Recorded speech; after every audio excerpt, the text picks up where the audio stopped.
We use this smoking ceremony for multiple reasons. It's a collaboration of smoke and steam as we water down our leaves. It's a cleansing ceremony to get rid of any bad energy, any bad spirits.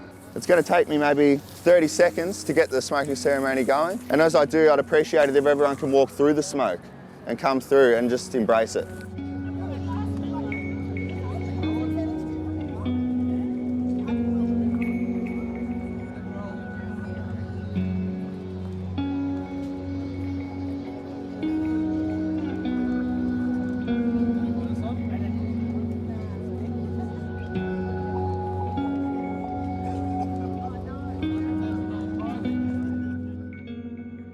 I have the privilege to invite Bangarang and Wiradjuri Elder Auntie Geraldine Atkinson and Nira Ilam Balak man of the Tungarang Nation, Mr Marcus Stewart, to the floor of the House.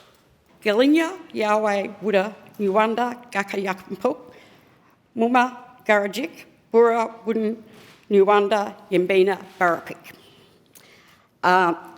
What I've just said is good morning, everyone, that we, all of us, we come here together, here today, from near and far, for the future of all people, all our people. There's no escaping the harsh reality that Aboriginal people have suffered immensely at the hands of the Victorian state. We were driven from our lands, murdered, herded onto reserves, torn apart from our families. We've been unfairly targeted and discriminated against for generations, with the disadvantage and injustice compounding over the years. But you know what? We have survived. We survived the concerted attempts to eradicate us and our culture. And it should be of no surprise that many of our people find it hard to place any trust in Parliament or have faith in government systems. Indeed, all too often, these are still the sources of ongoing injustices. That needs to change, and treaty is the way that we can change that. I want treaty to restore the ability of my people to make the decisions that affect our communities, our culture and our country. An ability to do things our way. This is why it's so important that the Treaty Authority is led by First People and grounded in our culture, law, L-O-R-E, and law. The Treaty Authority will support treaty making in Victoria between the First Peoples of Victoria and the state government. It will also be an independent umpire to help resolve disputes between our nation groups, and we're going to do it our way. This is not something that any colonial system can do for us. We determine who we are, who represents us, and where our country is.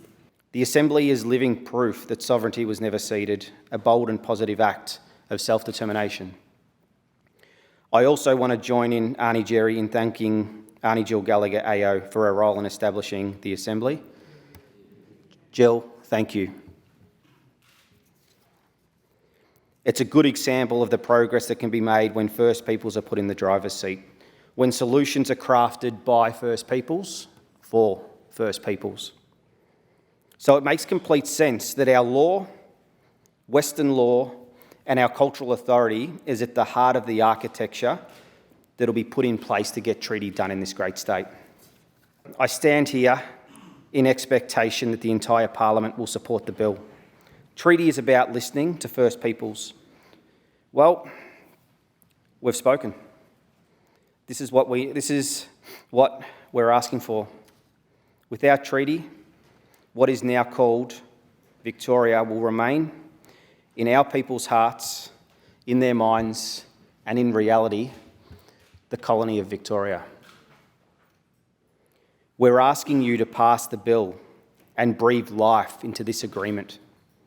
Show the rest of Australia that Victoria is ready to right the wrongs of the past and create a better future, to welcome a united, not a divided future for all Victorians. The sad truth is, there is not many indicators that show positive outcomes of government involvement in Aboriginal people's lives. On the flip side, there's overwhelming evidence that shows when Aboriginal people are in charge of the programs, the policies that affect our lives, that they succeed.